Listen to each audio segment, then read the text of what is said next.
Vamos abrir nossas Bíblias em 1 Timóteo capítulo 3, versos 14 e 15.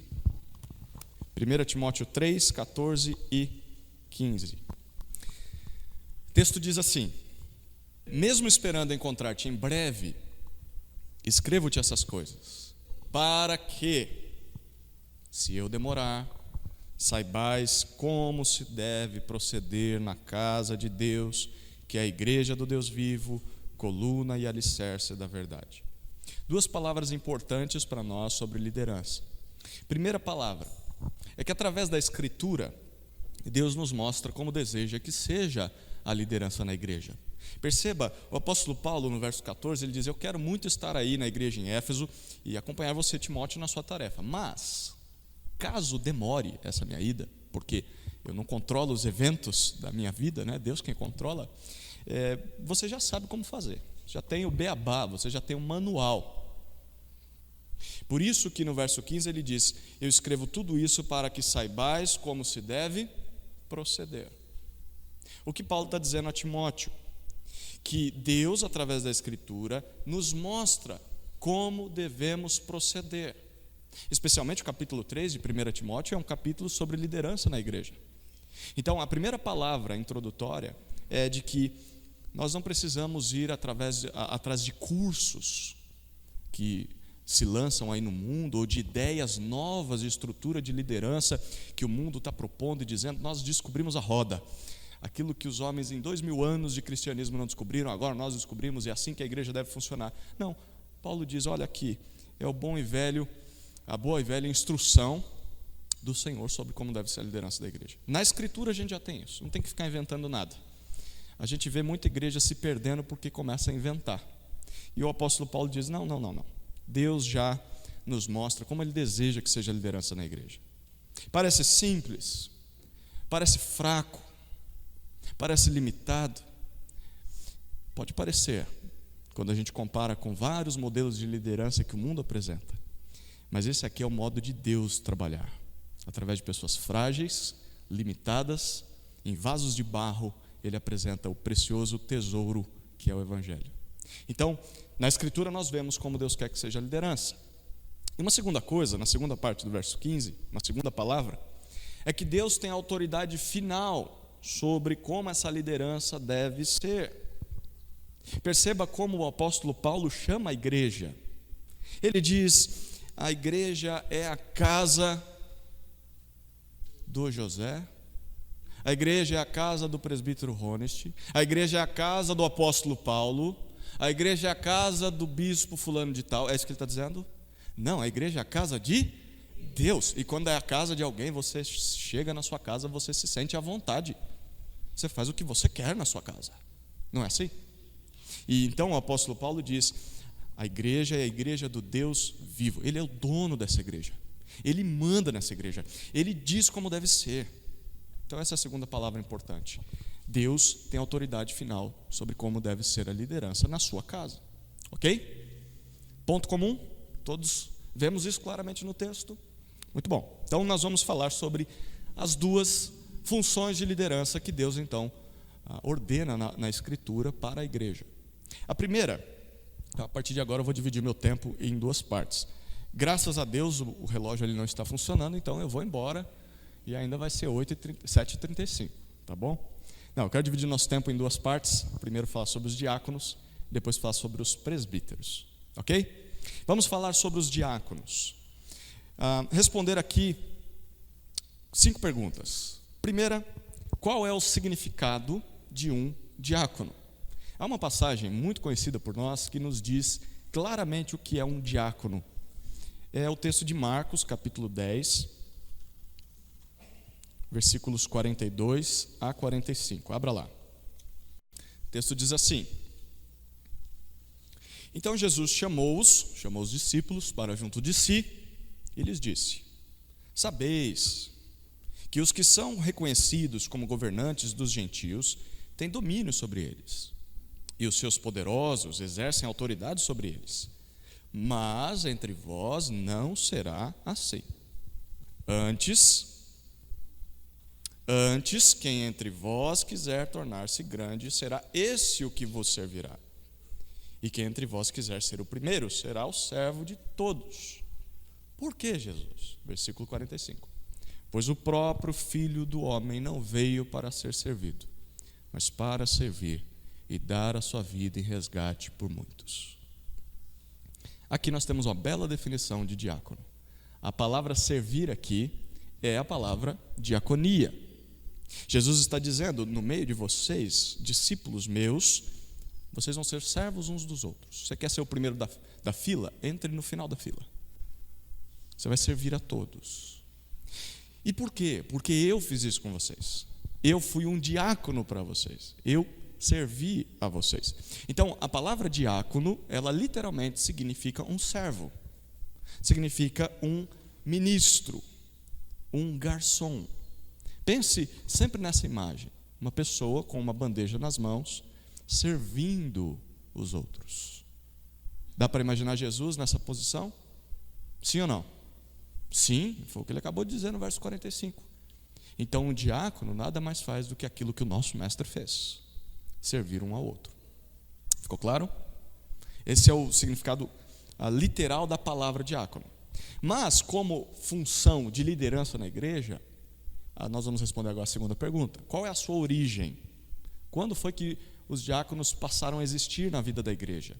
Vamos abrir em Atos capítulo 6, versículos de 1 a 4. O texto diz assim: Naqueles dias, crescendo o número dos discípulos, houve reclamação dos judeus de cultura grega contra os demais judeus, pois as viúvas daqueles estavam sendo deixadas de lado na distribuição diária de alimentos. Em razão disso, os 12 apóstolos convocaram a multidão dos discípulos e disseram: Não faz sentido que deixemos a palavra e sirvamos as mesas. Portanto, irmãos, escolhei dentre vós 7 homens de boa reputação, cheios do Espírito Santo e de sabedoria, aos quais encarregaremos deste serviço. Mas nós nos devotaremos à oração e ao ministério da palavra. Quando foi que os diáconos surgiram? Esse texto é o texto que os estudantes sobre teologia na Escritura, ou sobre liderança na Escritura, eles identificam como o surgimento dos diáconos. O ofício surgiu diante de uma necessidade, a necessidade de alívio para os apóstolos, para que eles parassem de ficar distribuindo aquele alimento diário que tinha para as viúvas e pudessem se dedicar apenas ao ensino da palavra e à oração pelo povo de Deus. Então não é que o trabalho de servir mesas, de ajudar aos necessitados, era secundário. Não, eles estavam fazendo isso, mas eles não estavam conseguindo fazer as duas coisas. Então eles dizem: vamos levantar homens para que cumpram esse papel, para que a gente continue pregando a palavra e orando pelo povo de Deus, porque nós precisamos dos dois na igreja. Então, com base nisso, a gente tem uma inferência. Infere-se então que diáconos são necessários sempre que houver essa demanda. Quando que nós precisamos de diáconos? Sempre em que for necessário o alívio daqueles que nos pregam a palavra, para que eles se dediquem a isso. Então, quantos diáconos nós precisamos? O quanto for necessário. Nós precisamos apenas de um diácono para resolver esse ministério, porque os presbíteros não estão conseguindo dar conta disso. Então nós precisamos de um diácono apenas. Mas nós agora precisamos de 4, 5, 10 diáconos, porque a demanda aumentou, então vamos ter 10 diáconos. Mas e amanhã, se a demanda diminuir? Nós diminuímos o quadro de diáconos. Parece que é nesse sentido que Atos 6 trabalha. Por isso que os apóstolos dizem: escolhei 7 homens. Por que 7? Por que não 8 e por que não 6? Não é porque 7 é o número perfeito, mas é porque provavelmente 7 era o número necessário de homens para cumprir aquele papel, né? Ficou claro isso? Essa provavelmente foi a origem dos diáconos na igreja. E então nós temos a terceira pergunta a ser respondida: qual que é a função ou as responsabilidades de um diácono? Qual a função desses homens? Com base nesse texto que nós lemos, nós vemos pelo menos três funções, 3 responsabilidades. Primeira, eles atendem a necessidades físicas dos crentes. Diáconos atendem a necessidades físicas dos crentes. Perceba que esses homens, eles iam assumir essa distribuição de alimento diário das mãos dos apóstolos. Eles iam dar comida para aquelas senhoras viúvas. Então era uma coisa física. Então os diáconos, eles podem não ser talvez aqueles que estarão lá na ponta da lança dando o prato de comida, mas talvez sejam aqueles que irão coordenar o trabalho de entrega de comida, por exemplo. A gente teve aí os jovens, eles se juntaram, alguns casais, né, para distribuir sopas na madrugada bem gelada que a gente teve mês passado, né? E foi um trabalho de diaconia. O que a função do diácono implica é que quem que vai coordenar isso? Pode ser um diácono. Na verdade, deve ser um diácono. Ele é quem coordena os ministérios de serviço.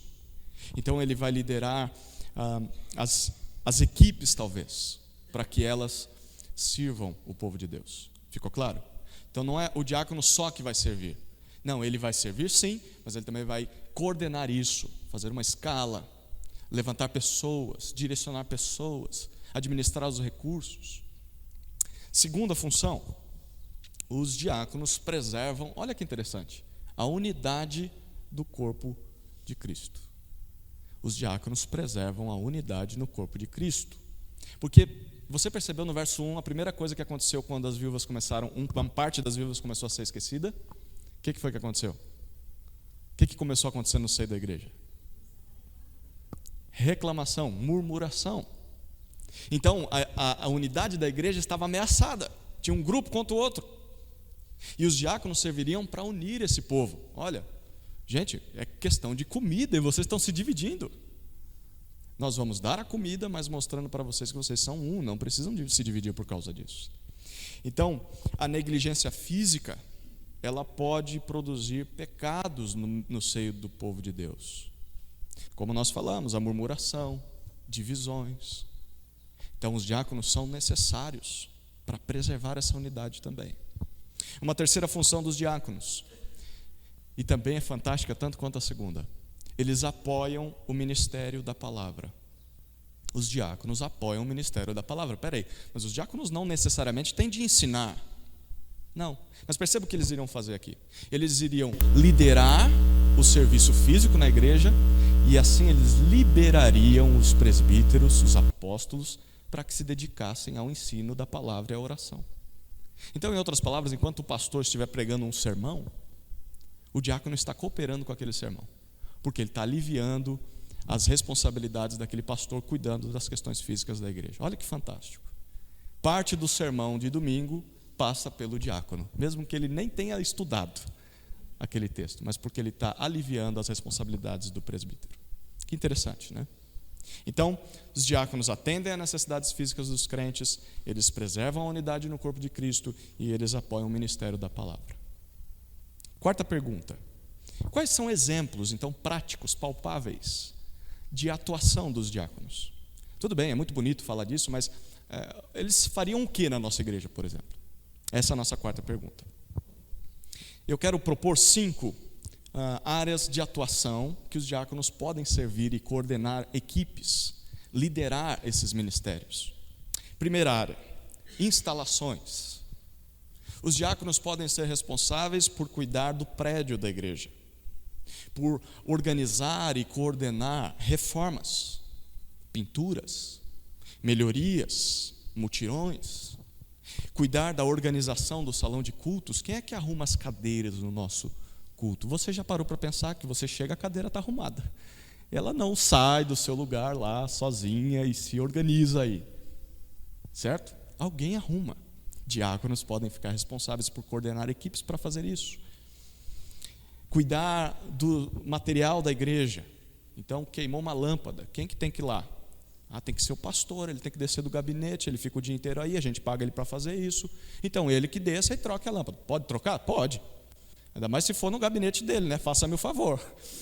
Mas queimou a lâmpada, o que normalmente acontece, pastor, queimou a lâmpada lá na sala, você não pode ver isso essa semana para a gente? Claro, meu irmão, enquanto eu preparo o sermão para você no domingo, eu troco a lâmpada. Está vendo como o diácono pode ser muito útil nesse tipo de trabalho? Segundo exemplo de atuação dos diáconos é na benevolência. Os diáconos podem ser aqueles responsáveis por administrar os fundos de assistência aos necessitados, ou administrar outras formas de se fazer isso. Então, eles podem ser aqueles, por exemplo, que vão recolher os elementos que são trazidos aqui pelos irmãos para a cesta básica, por exemplo. Eles vêm, retiram depois do culto, levam até a sala, lá eles contam, nós temos tantos pacotes de arroz, faltam feijão, precisamos avisar a igreja sobre isso. E aí na semana nós precisamos montar a cesta básica e levar para aquela família que está necessitada. Trabalho dos diáconos, coordenar esse tipo de ministério. Terceira área de atuação, exemplo de atuação, nas finanças. Diáconos podem ser aqueles que coordenam e trabalham na coleta e na contagem das ofertas. Nós temos o conselho fiscal que faz isso, mas os diáconos podem ajudar. Os diáconos também podem ser aqueles responsáveis por manter registros, por pagar contas, por talvez ir no banco para resolver uma questão que precisa ser resolvida para a igreja.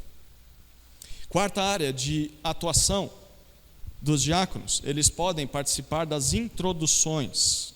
O que são as introduções? Introduções dos cultos. Por exemplo, os diáconos podem ser aqueles que distribuem boletins, podem ser aqueles que recebem os visitantes, podem ser aqueles que mostram um assento para um visitante, aqueles que preparam a ceia do Senhor, aqueles que distribuem a ceia do Senhor. Alguns irmãos já têm reparado que nós temos a necessidade de pegar mais informações dos que nos visitam. Apenas pedir para ele levantar a mão e dar um presentinho para ele é muito legal, mas ainda é insuficiente. A gente queria saber onde ele mora, qual o telefone dele, se ele precisa de uma visita. Quem pode ficar responsável por isso? Os diáconos. Coordenar equipes que façam isso. Em quinto e último lugar, uma última dica, é a logística. Logística. O que é logística? Eles podem coordenar viagens para o navio Logos Hope. Pode ser os diáconos, deve ser os diáconos. Eles podem coordenar os gastos e o consumo da igreja em um evento. Eles podem cuidar da administração na igreja, por exemplo, na secretaria. A gente tem uma pilha de folha lá, de ficha de membros que entregaram, vocês entregaram, mas falta gente para catalogar aquilo lá, jogar numa planilha no Excel. Os diáconos podem coordenar isso. Os diáconos podem ser aqueles que vão atrás de uma pessoa, vão procurar uma chácara para um acampamento da igreja, por exemplo. E eles são aqueles que vão pagar aquela pessoa. Mas o pastor é quem tem que fazer isso. Quem disse que é o pastor que tem que fazer isso? Ele tem que se preparar para preparar um sermão e orar pelo povo de Deus, junto com os outros presbíteros, e o diácono pode fazer esse trabalho. Ficou claro? Tem muita área para eles agirem aqui na nossa igreja, né? E a quinta e última pergunta sobre os diáconos é talvez o mais importante. Quais as qualificações dos diáconos? Para ser diácono, qualquer um pode ser? Não, tem qualificações. Começando com esse texto de Atos, capítulo 6, perceba o verso 3 novamente. Olha o que os apóstolos dizem que deveria ser a lista, uma lista curta aqui nesse texto, na qual essas pessoas deveriam se enquadrar. Portanto, irmãos, escolhei dentre vós 7, começa com homens. 7 homens. Por que nós entendemos isso?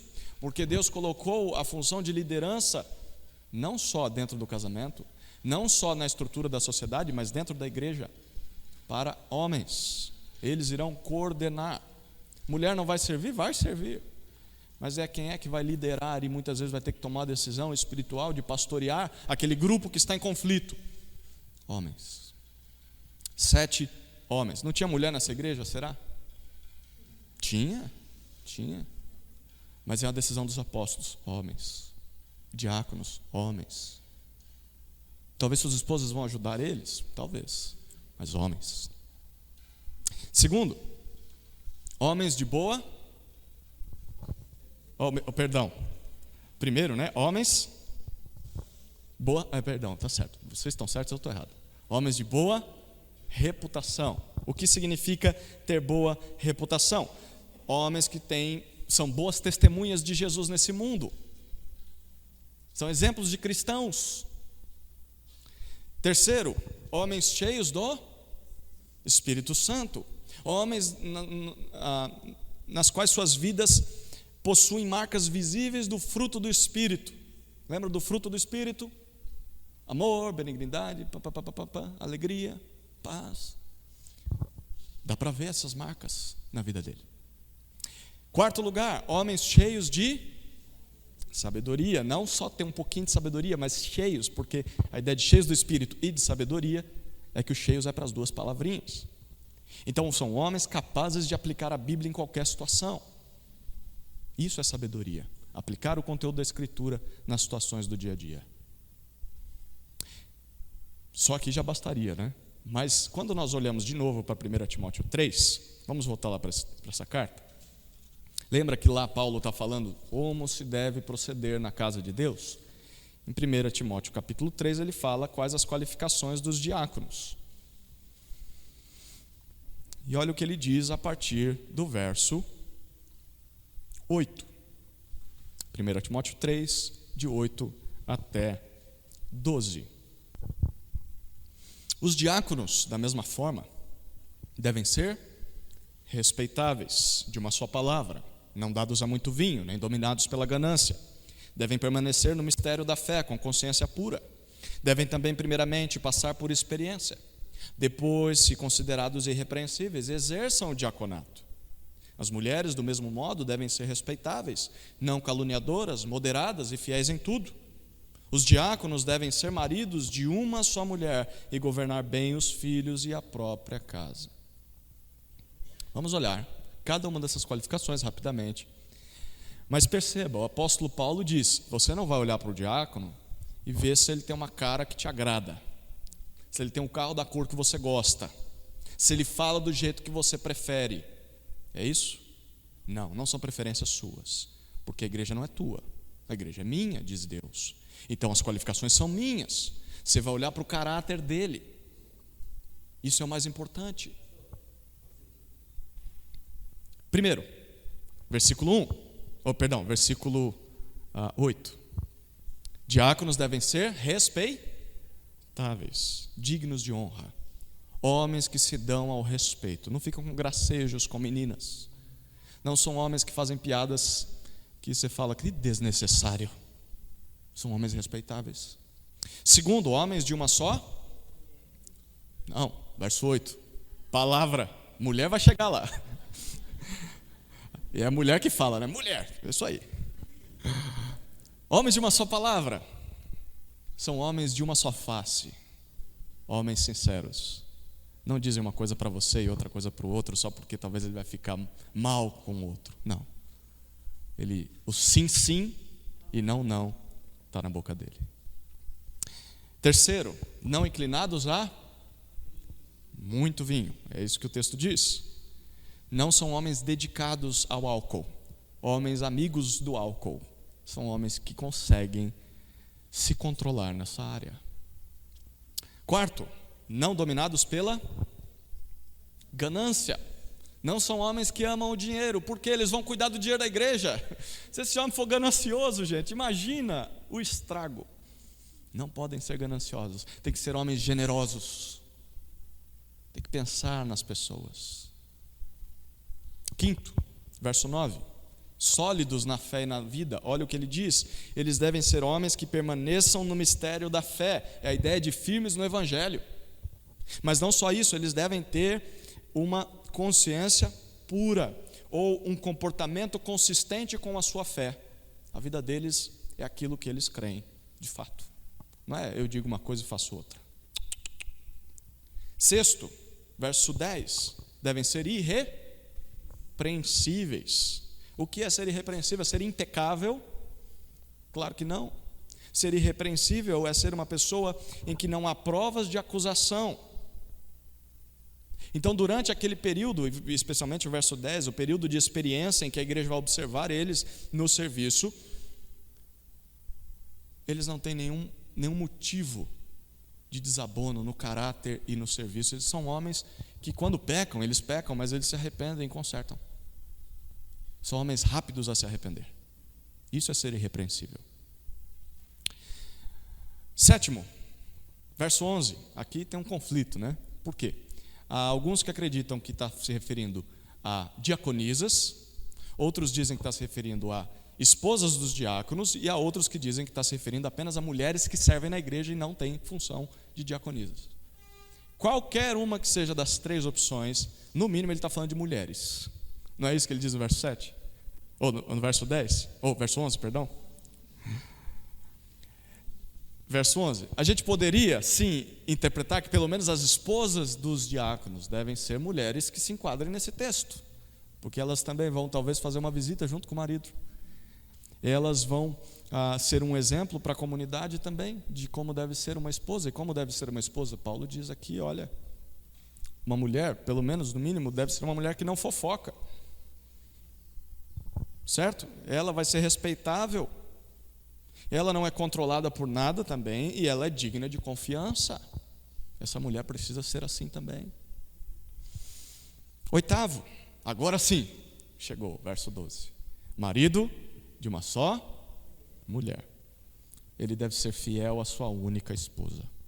Isso deve ser claro, dá para ver na vida dele, que ele só tem uma mulher na vida dele, e não é a filha dele não, porque muitos maridos preferem fazer tudo pela filha, mas a esposa, deixa a esposa, não, a única mulher da vida dele é a esposa dele, ele se dedica a ela, a filha ele cuida, mas como pai. O primeiro relacionamento de importância é a esposa, e a gente vê isso. E não só isso, mas também um homem fiel, não é um homem envolvido com adultérios, não é um homem envolvido com pornografia, não é um homem envolvido com conversas de WhatsApp picantes com outras mulheres, ou homens. É um homem fiel à sua única esposa. Nona, verso 12. Bom governante dos filhos. Os diáconos são aqueles que lideram, que cuidam, que protegem e que castigam corretamente seus filhos quando eles pecam. Em outras palavras, são homens que colocam limites nos seus filhos. O filho de um diácono não é aquele que nunca peca, isso é impossível. Mas é aquele que sabe que quando pecar ele vai ter limites, algo vai acontecer, porque meu pai governa o nosso lar. E em 10º lugar, eles também são bons governantes da própria casa. Sabe aquela ideia da governanta que manda? Coisa nenhuma. A Bíblia não diz que é a mulher que é a governanta da casa. A Bíblia diz que é o homem. Ele pode delegar para a mulher onde guarda a Tupperware lá, aonde fica o mantimento, onde fica a roupa. Ela pode cuidar dessa área, mas é delegada. No final, cadê a Tupperware? A responsabilidade é tua, você não sabe? Você é o governante. Se está faltando comida, você que tem que cuidar disso. Se está caindo lá o telhado, você que tem que ir lá arrumar. Não adianta mandar tua mulher arrumar. Você é o governante. Ele cuida do funcionamento do lar, ele administra isso corretamente. Amém? Poderíamos encerrar aqui e ir embora chorando para casa, né, homens? Mas nós vamos avaliar os diáconos com base nesses critérios. Vamos passar para os presbíteros? Vou tentar engatar uma quinta marcha aqui, porque eu já estourei a primeira parte que eu queria. Os presbíteros. Alguma dúvida sobre diáconos? Não? Ok, vamos para os presbíteros então. Vamos responder, presbíteros, apenas 3 perguntas. Primeira pergunta: qual o significado da palavra? Literalmente, presbítero significa um ancião. Quando você lembra de um ancião, o que você pensa?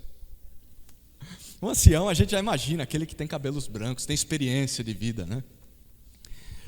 De fato, denota não idade avançada, mas a palavra denota maturidade, denota discernimento espiritual. É alguém sábio. Tenha 70 anos, tenha 20 anos, é alguém maduro. E a maturidade não vem pelos cabelos brancos, né? A sabedoria vem pela obediência à Escritura. O temor do Senhor é o princípio da sabedoria. Então, o presbítero, ele é um termo que denota alguém maduro, seja novo ou mais velho. Mas ele é um termo também intercambiável. O que isso significa? Que ele pode ser trocado, e ele muitas vezes na Bíblia, trocado por outros termos. Quer ver um texto que mostra isso claramente? Abra sua Bíblia em Atos capítulo 20. Atos 20 narra para nós uma despedida do apóstolo Paulo à igreja de Éfeso.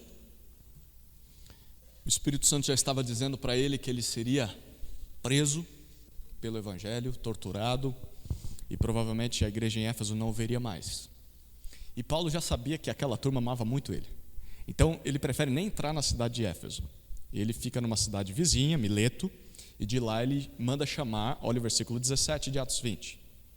De Mileto, Paulo mandou chamar em Éfeso os presbíteros da igreja.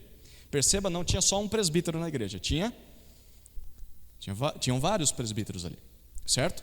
Então ele manda da cidade vizinha, olha, venha só os presbíteros, porque se eu for aí, a igreja não vai me deixar sair, né? E aí os presbíteros vêm. Quem que Paulo chamou? Os anciões, aqueles homens maduros que estavam na função de liderança na igreja em Éfeso. Presbíteros é o termo usado aqui, certo? Aí, lá pelas tantas, no versículo 28,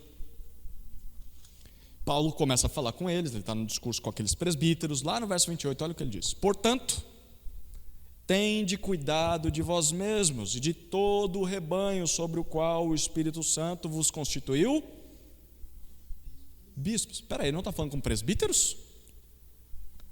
Mas ele diz, presbítero é a mesma coisa de bispo. E ele diz, e vocês cuidam do rebanho de Deus. E o verso continua: Deus constituiu vocês presbíteros como bispos nesse rebanho, para pastoreardes a igreja de Deus que ele comprou com o próprio sangue. O que eles iam fazer com aquele povo? Eles iriam pastorear. Sabe o que isso significa? Que presbítero é o mesmo que dizer bispo, que é o mesmo que dizer pastor. Isso é um termo intercambiável. Você pode usar presbítero, pode usar bispo, pode usar pastor, mas você está se referindo à mesma pessoa, à mesma função. Ficou claro? Mas essas igrejas têm bispo, tem pastor, tem apóstolo. Lembra que a gente falou que é simples, basta olhar para a Escritura. Muito bom. Alguma dúvida sobre o significado de presbíteros? Homens maduros que são bispos e pastores. Segunda pergunta: qual a função deles? Qual a função desses homens? Lembra que os apóstolos iriam se dedicar ao ministério da palavra e da oração. Pregar a palavra de Deus ao povo de Deus e orar pelo povo de Deus. Olha que interessante, os apóstolos, os presbíteros, eles fazem a mesma função dos apóstolos lá em Atos 6. Quer ver como? Abra em 1 Pedro capítulo 5, verso 1. O apóstolo Pedro está escrevendo aqui, e ele diz: portanto, suplico aos presbíteros que há entre vós, está falando aos presbíteros da igreja, certo? Eu que sou presbítero com eles. O que um apóstolo está dizendo? Que eu sou um presbítero. Eu sou um bispo, eu sou um pastor junto com esses homens. Eu sou apóstolo, mas eu me coloco no patamar deles, eu sou igual a eles. Depois o restante do versículo a gente não precisa ler. 1 João 1:1, um pouco mais à frente na sua Bíblia. Ou melhor, 2 João 1:1. 2 de João, versículo 1, só tem um capítulo, né? 2 de João, verso 1. Olha como o apóstolo João se identifica. O presbítero, a senhora eleita e a seus filhos. Ele está escrevendo uma carta e ele se identifica como o quê? Como apóstolo? Não, eu sou um presbítero. Ou seja, o que presbítero faz? A mesma coisa que um apóstolo faz. E o que um apóstolo fazia lá em Atos 6? Nós vemos. Ministério da oração e da palavra de Deus. É isso. Então qual que é a função primordial de um presbítero? É a mesma dos apóstolos na igreja primitiva. Eles vão ensinar a palavra de Deus ao povo e eles vão orar pelo povo. Mas alguns desses presbíteros, eles podem se dedicar a isso em tempo integral. Quer ver como a Bíblia diz isso? 1 Timóteo, capítulo 2. Olha o que Paulo diz nos versos 17 e 18. Os presbíteros que governam bem devem ser dignos de honra em dobro ou dobrados honorários, principalmente aqueles que trabalham ou se afadigam na pregação e no ensino. Por quê? Porque a Escritura diz: não amarres a boca do boi quando ele estiver debulhando, e o trabalhador é digno do seu salário. Sabe quando a Bíblia diz isso? Ele está falando não de você que trabalha e fala, eu sou merecedor do meu salário. Está falando do teu pastor que está pregando a palavra de Deus para você. Não retenha. Deixe ele está cuidando de áreas espirituais da sua vida, ele gasta o tempo da vida dele para isso. O que é você dar pão para ele, se ele está te dando pão do céu? É isso que o apóstolo Paulo está dizendo. Mas perceba, o que ele está dizendo é: os presbíteros que governam bem devem ser dignos de honra em dobro. Nós devemos honrá-los. Isso não é só questão financeira, mas é o cuidado com a vida deles, principalmente, especialmente aqueles que se afadigam. Ou seja, ele dá a entender de que alguns presbíteros vão se afadigar mais no ensino e outros menos. Os que se afadigam mais devem ser sustentados para fazê-lo. Então, alguns alguns presbíteros vão se dedicar ao ensino e à oração em tempo integral, e para isso a igreja vai sustentá-los generosamente. Todos devem ser assim? Paulo diz não, nem todos, alguns vão, mas nem todos. Quer dizer que o cara lá tem a firmazinha dele, tem o mercadinho dele e aí é presbítero? Sim. Mas ele também não vai ensinar? Vai, mas talvez menos constância do que aquele que está lá sendo assalariado. Ficou claro? Mas ele é um presbítero menor, a decisão dele é menor do que a do que está pregando todo domingo? Sim ou não? Biblicamente não, ele é presbítero igual. Terceira e última pergunta. Eu acho que eu devia terminar. Vamos responder quais são as qualificações de um presbítero, e aí nós vamos encerrar essa parte. Volte uma página na sua Bíblia, capítulo 3, versos 1 a 7 de 1 Timóteo. Esta palavra é digna de crédito. Se alguém almeja ser bispo, deseja algo excelente.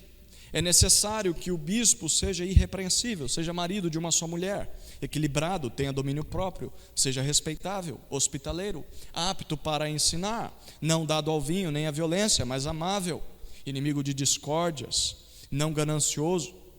Deve governar bem a própria casa, mantendo os filhos em sujeição com todo o respeito, pois se alguém não sabe governar a própria casa, como cuidará da igreja de Deus?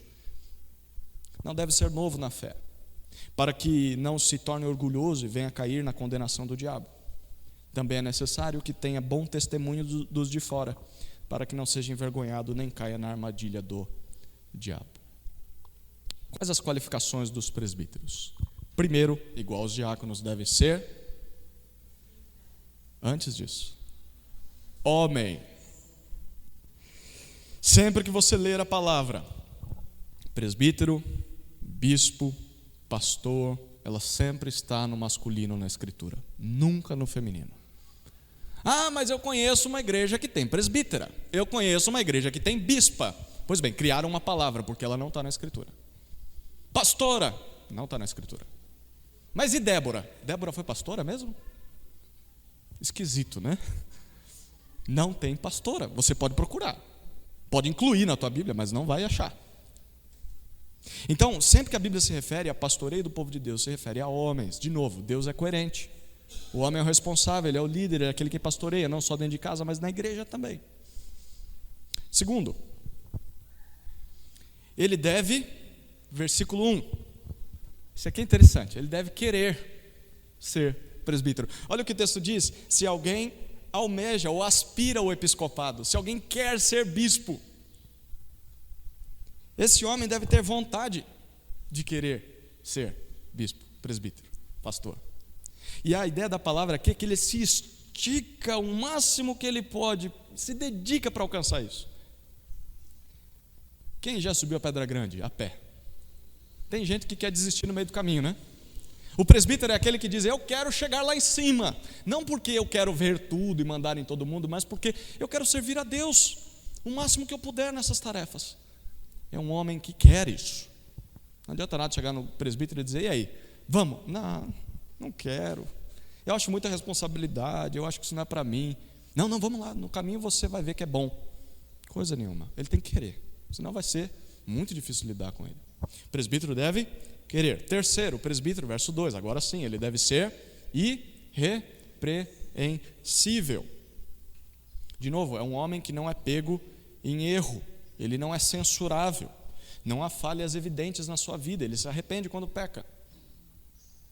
Não é aquele homem que está aqui pregando, daqui a pouco entra uma pessoa na igreja e fala: eu sei de um podre desse cara. Escuta, não, ele prega tranquilo, por quê? Porque a vida dele não tem pontas soltas, resolveu as questões dele. Quarto, marido de uma só. Perceba que aqui entra na frente, né? O diácono é uma das qualificações, mas está mais embaixo. A daqui do presbítero é uma das mais importantes. Ele é fiel à sua única esposa. Quinto, ele é equilibrado, verso 2 ainda, ou temperante. É um homem controlado, ele não é dominado por sentimentos ou por pessoas. Não é um homem manipulável. Sabe aquele tipo de general que há na igreja e que manda nos pastores que chegam, manda nos presbíteros? De jeito nenhum, você pode vir para cima com balas e canhões, você não me manipula, eu vou ser fiel à Escritura. E não é um homem manipulável também pelos seus sentimentos. A igreja é muito difícil, Não, ele se controla. Pode chorar dentro de casa, mas no público ele... E como chora dentro de casa. Bom, sexto, ele é um homem com domínio próprio. Outra versão traz, no verso 2, sóbrio. A ideia da palavra é de um homem de mente saudável. Um homem que freia os seus impulsos e desejos pecaminosos. Ele consegue se controlar em relação ao pecado. Tem que ser um crente maduro. Sétimo, ele é respeitável ou modesto. A palavra aqui traz a ideia de alguém bem organizado. Uma pessoa que é digna de respeito, porque ela é coerente. É uma pessoa conveniente. Não é aquela pessoa desagradável que você não quer estar perto. Não, ele é uma pessoa respeitável. Oitavo, ainda no verso 2, ele deve ser hospitaleiro. A palavra aqui, literalmente, é alguém generoso para com o diferente, aquele que ama o diferente. Não é só que ele abra sua casa para refeições às pessoas. Pode ser que hospitaleiro signifique isso também, mas principalmente é aquele que é capaz de ter misericórdia e ser generoso pelo Evangelho a pessoas diferentes dele. Chegou um travesti no culto no domingo à noite. Sabe o que o presbítero vai fazer? Dar o lugar para ele. Sente aqui. Muito prazer, qual é o seu nome? Ele olha para o diferente e ele tem misericórdia pelo diferente, em prol do Evangelho. Ainda no verso 2, apto a ensinar. Esse é um homem capaz e hábil. Não quer dizer que ele tem que pregar tão bem quanto fulano de tal, mas ele deve ser um homem que conhece a doutrina e é capaz de falar sobre a doutrina e defender a doutrina diante das pessoas. Talvez o presbítero não é aquele que vai pregar todo domingo, mas é aquele que vai sentar com o irmãozinho e falar: meu irmão, isso aqui está errado, deixa eu te mostrar na Bíblia o que é a verdade. Ele tem que ser capaz de fazer isso. Verso 3, não dado ao vinho. Ele não pode ser um bêbado, um homem controlado por substâncias. 11º, não dado à violência. Ele não é um homem brigão, não é um homem contencioso, um homem pronto para esmurrar alguém.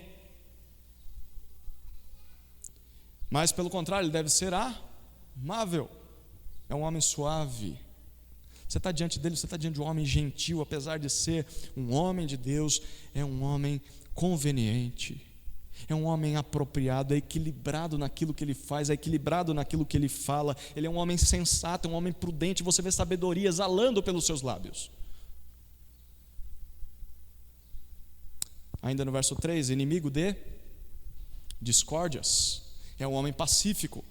É um homem que se abstém de lutar.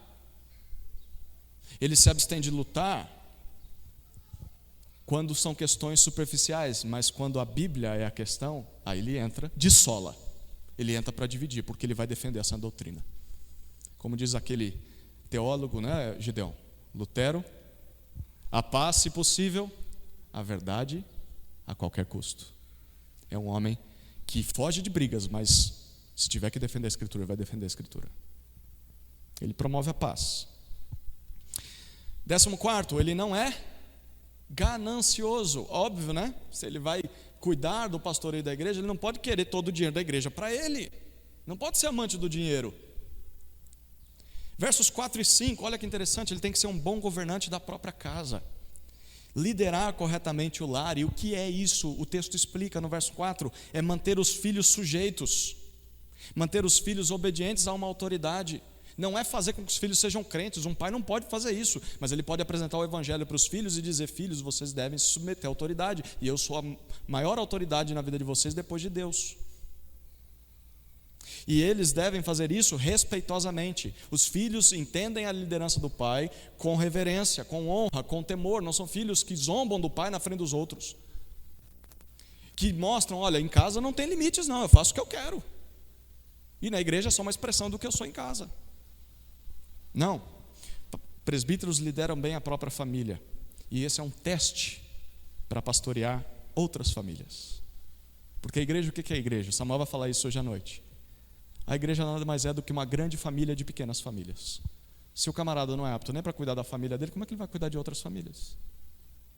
Se ele não é apto para lidar com a desobediência do filho dele, colocar disciplina, limites no filho, e quando um membro fizer isso?